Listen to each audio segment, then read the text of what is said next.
والصلاة والسلام على سيد الأنبياء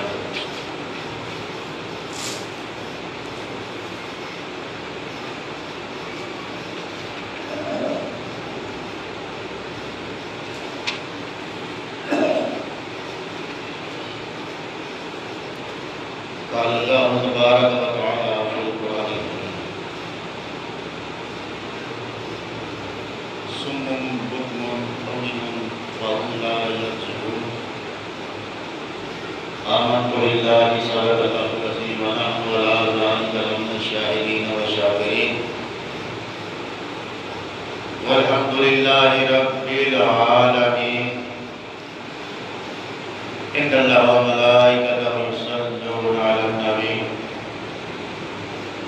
يا أيها الذين آمنوا صلوا عليه وسلموا تسليما. اس سے پچھلی آیت جو ہم نے پڑھی تھی اس سے ہمیں چند فائدے حاصل ہوئے. ایک یہ کہ جو چیز نام و نمود عارضی ہو، جو فقط شہرت کے لیے ہو، اپنے آپ کو بڑا کرنے کے چکر میں ہو، اسی کا نام دنیا ہے. اس کا فائدہ عارضی، اور جو حق تعالیٰ کے لیے ہے وہ عین دین ہے، اور اس کا فائدہ بھی ہمیشہ رہنے والا ہے. جو نماز روزہ دکھلاوے کے لیے ہے وہ بالکل دنیا ہے، کیونکہ دنیا کو ہی دکھلانے کے لیے لوگ ایسے کام کرتے ہیں. منافق لوگ نماز پڑھتے ہیں تو دنیا کو دکھلانے کے لیے ہے. ایمان والے کی نماز کو ایسا قرار نہیں دیا گیا، وہ تو اللہ واسطے ہے نماز. لیکن ریاکار اور منافق آدمی سارے کام جو کرتا ہے وہ دنیا کے واسطہ کرتا ہے. لہذا اس کی نماز دنیا، اس کا روزہ دنیا، اس کا حج دنیا. اور اگر خالصتاً اللہ کے لیے یہ کام کیے جائیں تو یہ سارے کام دین ہیں. لہذا منافقین کے سارے کام دنیا کے اعمال بن کے رہ جاتے ہیں.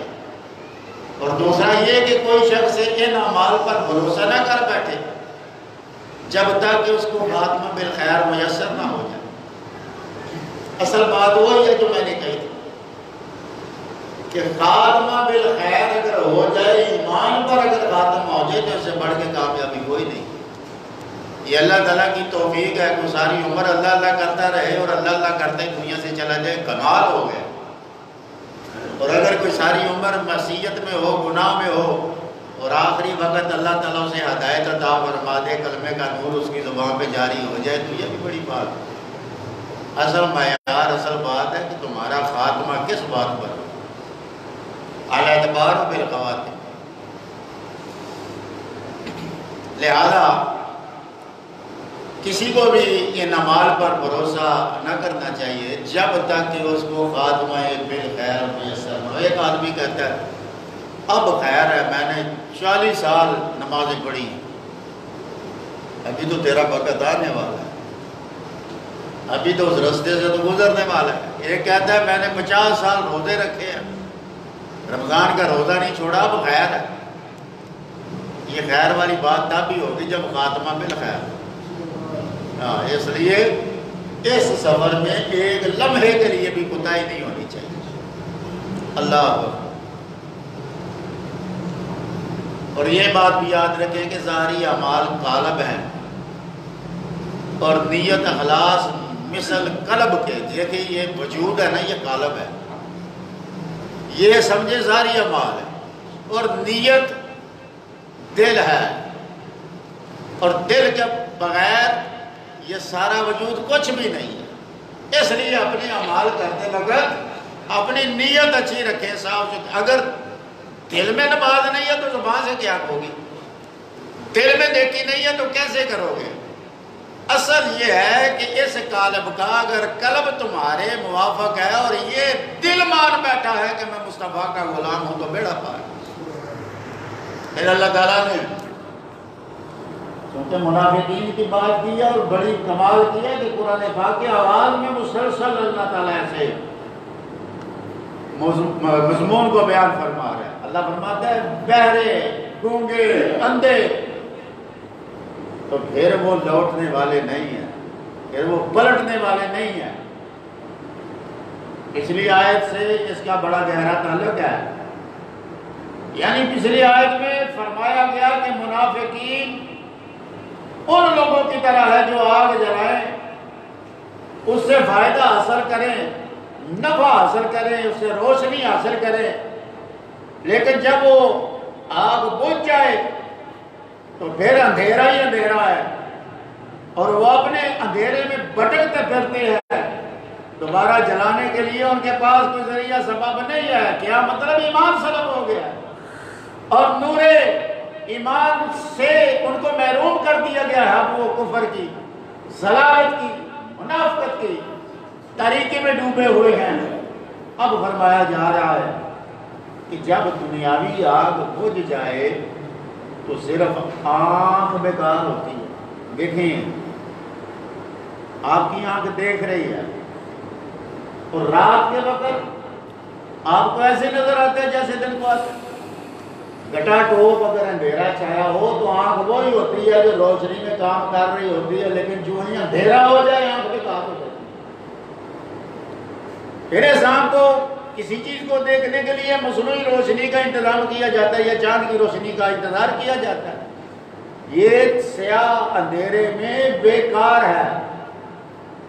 تو اللہ تعالیٰ نے فرمایا کہ دنیاوی آنکھ بجھنے پر فقط آنکھ بیکار ہو جاتی ہے، لیکن جب آنکھ بیکار ہوتی ہے دنیاوی آنکھ، دیکھیں آپ اندھیرا ہے، کہیں بیٹھے ہوئے ہیں اور آپ کو کچھ نظر نہیں آ رہا، آپ نے وہاں آگ جلا، جب تک وہ آگ جلتی رہی آنکھ اسے دیکھتی رہی، اور جب وہ آگ بجھ گئی اب آنکھ کچھ بھی نہیں دیکھ رہی، بھئی گہرا اندھیرا ہے۔ لیکن یاد رکھیں جب دنیا کی آگ بجھتی ہے تو صرف آنکھ متاثر ہوتی ہے، بیکار ہوتی ہے، بندے کی زبان تو کام نہیں چھوڑتی، اندھیرے میں بولنا تو بند نہیں ہو جاتا، اندھیرے میں سننا تو بند نہیں ہو جاتا۔ لیکن یہاں یہ سزا ہے منافقین کو۔ اللہ فرماتا ہے صم بکم عمی فہم لا یرجعون۔ اللہ فرماتا ہے کہ اس منافقت کا ان پر اثر ایسا ہوتا ہے کہ جس سے ان کے کان بھی بند ہو جاتے ہیں، آنکھ بھی بند ہو جاتی ہے اور زبان بھی بند ہو جاتی ہے۔ اس طرح ان کے حواس معطل ہو جاتے ہیں۔ سم سے بنا ہے جس کا معنی ہے کان کا بوجھ، اور کان کا بوجھ دو طرح کا ہوتا ہے۔ ایک تو بوجھ کان کا یہ ہوتا ہے کہ سننے کی طاقت ہی جاتی رہے، اور دوسرا بوجھ یہ ہوتا ہے کان کا کہ ایک عام آواز آتی ہے بندے کو اس سے زیادہ ہو جائے، وہ بھی تکلیف ہے، یہ بھی تکلیف ہے۔ بکمن زبان کی اس بیماری کا نام ہے جس میں حروف ادا نہ کیے جائیں، اور زبان کی یہ بیماری بھی دو طرح کی ہے۔ ایک آپ دیکھتے ہیں کہ بولنے والا بولتا ہے لیکن حرف لفظ اس کے صحیح ادا نہیں ہوتے، جس طرح کوئی توتلا بولتا ہے، لفظ کاٹ کے بولتا ہے لیکن بولتا ہے، ایک بیماری ہے۔ اور دوسری بیماری یہ ہے کہ کوئی بالکل ہی بول نہ سکے جیسے گونگا۔